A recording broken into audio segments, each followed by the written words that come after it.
నమస్కారం అండి. నా పేరు డాక్టర్ ఆర్ఎంపి శెట్టి. జ్యోతిష్ శాస్త్ర విభాగంలో గత కొన్ని సంవత్సరాలుగా అనేక విషయాలు మీకు తెలుపుతూ వస్తున్నాను. మీరు చూస్తున్నారు, అనుసరిస్తున్నారు, లాభపడ్డారు కూడా. చాలా సంతోషంగా ఉంది. ఇప్పుడు నేను చెప్పాల్సినటువంటి ఒక ముఖ్యమైనటువంటి విశేషం ఏమిటనంటే, మరి జూన్ మాసం 2024 సంవత్సరంలో మరి లియో అంటే సింహరాశి వారికి మాస ఫలితం అంటే మంత్లీ ప్రెడిక్షన్ ఎలా ఉంటుందో వివరిస్తున్నాను, జాగ్రత్తగా వినండి. ఈ సింహరాశి అనేటప్పటికీ అధిపతి ఎవరుంటే రవి అంటే సూర్యుడు. మరి సప్తమంలో అంటే ఈ యొక్క 7వ స్థానంలో ఎవరు కూర్చున్నారయ్యా అంటే ఏ గ్రహం ఉంది అనంటే, ఏ ప్లానెట్ ఉంది అనంటే అది కుంభరాశి అవుతోంది. ఆ తర్వాత అక్కడ శనైశ్చరుడు ఉన్నాడు. మరి ఈ యొక్క రవి, ఈ శని అంటే సన్ అండ్ సాటర్న్, వీళ్ళిద్దరికి కూడా బద్ధ శత్రుత్వం ఉంది. వీళ్ళిద్దరూ కూడా తండ్రి కొడుకులే, కానీ ఇద్దరికీ పడదు. ఎవరి ఈగో వాళ్ళదే.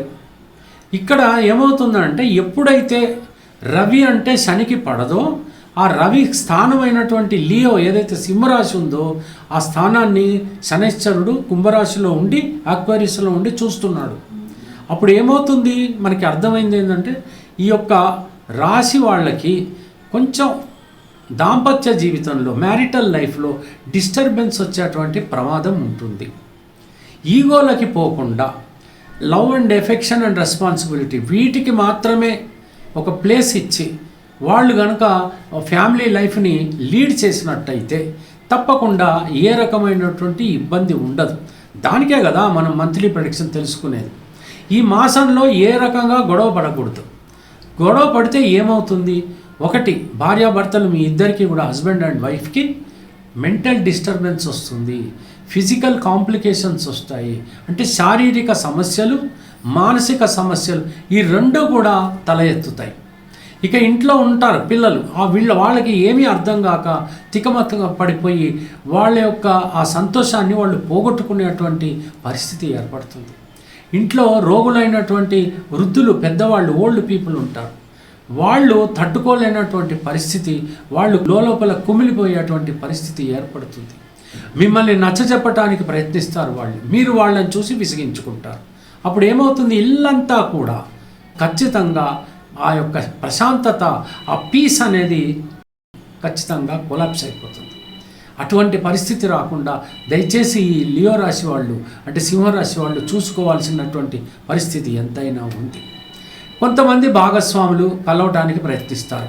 మనం కలిసి వ్యాపారం చేద్దాం, ఒక కొత్త వ్యాపారాన్ని ప్రారంభిద్దాం అని అంటే మాత్రం మీరు చాలా ఆలోచించాలి. నాకు ఈ యొక్క భాగస్వామి కలవాలని అనుకుంటున్నటువంటి వాడికి కుదురుతుందా, మా జాతకాలు కలుస్తాయా, మా ఇద్దరి వ్యాపారం ఒక్కటే అయినప్పుడు అది మాకు మంచి రిజల్ట్స్ ఇస్తుందా లేదా, ఇవన్నీ కూడా బాగా ఆలోచించాలి.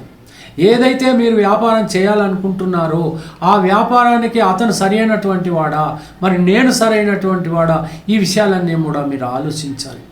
ఇద్దరిలోనూ ఏదైనా ఒక అవకతవకలు లేకుంటే మానసికంగా అంటే మెంటాలిటీ చాలా డిఫరెంట్గా ఉందనుకోండి, ఆ యొక్క వ్యాపారము డెవలప్ కాకుండా వ్యాపారం కుంటుపడేటువంటి పరిస్థితి, డిస్టర్బ్ అయిపోయి చివరికి వ్యాపారాన్ని కూడా మూసేసే పరిస్థితి రావచ్చు. ఆ మూసినప్పుడు నష్టాలు కలగవచ్చు. ఆ విషయంలో జాగ్రత్తగా ఉండాలి. అంటే మనకి ఇంట్లో మ్యారిటల్ లైఫ్ అంటే జీవిత భాగస్వామి, వ్యాపార భాగస్వామి చాలా జాగ్రత్తగా ఉండాలి. ఈ రెండు విషయాల్లో మీరు జాగ్రత్త పడితే ఇక మిగతా విషయాలు అన్నీ కూడా సజావుగానే సాగిపోతూ ఉంటాయి. ఇప్పుడు మరో విషయం చూద్దాం. ఇక్కడికి వచ్చేటప్పటికి అష్టమంలో రాహు ఉన్నాడు. ఎప్పుడైనా కానీ ఒకటి గుర్తుంచుకోండి, అష్టమంలో రాహు అంటే ఒక్కొక్కసారి ఏమవుతుందనంటే ఎప్పుడు ప్రాబ్లమే క్రియేట్ చేస్తాడు. ఎందుకు క్రియేట్ చేస్తాడంటే శనైశ్చరుడు ఏం చేస్తాడో రాహు అదే పని చేస్తాడు. రాహు ఒక్కొక్కసారి మంచి స్థానంలో, మంచి ప్లేస్లో ఉన్నప్పటికీ కూడా శనైశ్చరుడు అంటే ఈ సాటర్ను బాగు చేయకపోతే రాహు కూడా బాగు చేయడు. అందుకనే కుజవత్ కేతు, శనివత్ రాహు అంటే రాహు ఎప్పుడు కూడా సాటర్న్ని ఫాలో అయిపోతూ ఉంటాడు. అందుకని చాలా జాగ్రత్తగా ఉండాలి. ఇకపోతే మరో విషయం, అష్టమం అంటే 8వ స్థానము ఒక్కొక్కసారి లక్కీ లాటరీ లాంటిది. అనుకోకుండా ఏదో విదేశ ప్రయాణమో లేకపోతే అనుకోకుండా రానటువంటి డబ్బు రావడమో చేతికి అందడమో ఇటువంటి మనకి కలిగి ఖచ్చితంగా చాలా సంతోషపడిపోయాల్సిన పరిస్థితి కూడా ఏర్పడుతుంది.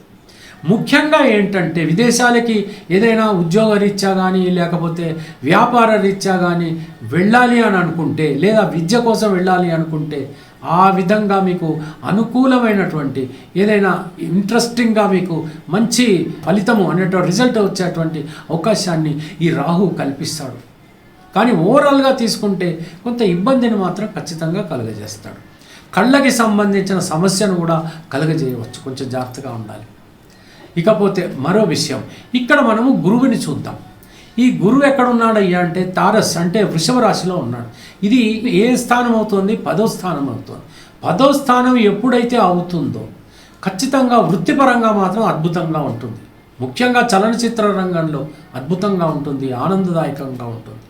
గ్రేడ్స్ కూడా బాగా వస్తాయి, ప్రమోషన్స్ లభిస్తాయి, ఇంక్రిమెంట్స్ లభిస్తాయి, కావలసినటువంటి డబ్బు సకాలంలో అంటే సరి అయినటువంటి టైంలో in time you will get the money. అది మనకు చాలా అవసరం.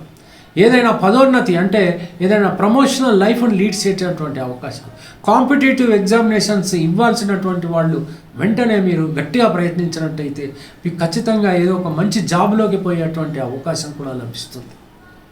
రెస్పెక్ట్ అనేటువంటి మీ పనిలో కలుగుతుంది. మీరు చేస్తున్నటువంటి వర్క్లో మీ సబార్డినేట్స్ మిమ్మల్ని ఖచ్చితంగా బాగు చేశారు సార్ అని మిమ్మల్ని మెచ్చుకుంటారు. పెద్దల చేత మీరు గౌరవాన్ని కూడా పొందేటువంటి అవకాశాలు ఏర్పడతాయి. అయితే వర్క్లో ఖచ్చితంగా చాలా బాగుంటుందని చెప్పచ్చు. ముఖ్యంగా ఫైన్ ఆర్ట్స్ ఫీల్డ్లో ఉన్నటువంటి వాళ్ళకి గౌరవము, అవార్డ్స్ దొరుకుతాయి. ఇవన్నీ కూడా చాలా బాగుంటాయి.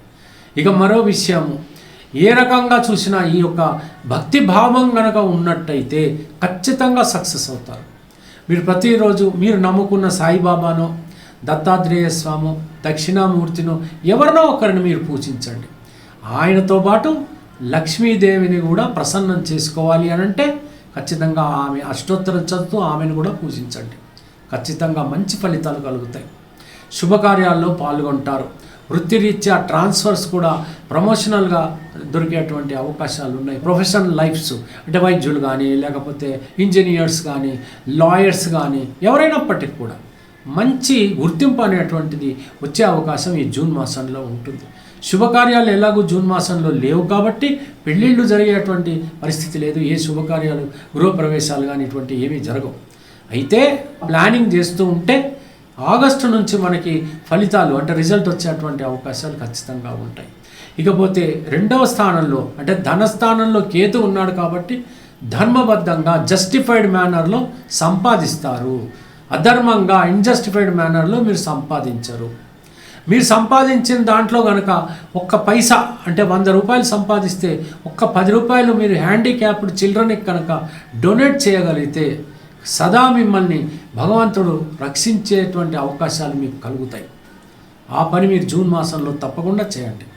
అద్భుతంగా ఉంటుంది. తెలిసింది కదా. సెలవు మరి. ఉంటాను. నమస్కారం.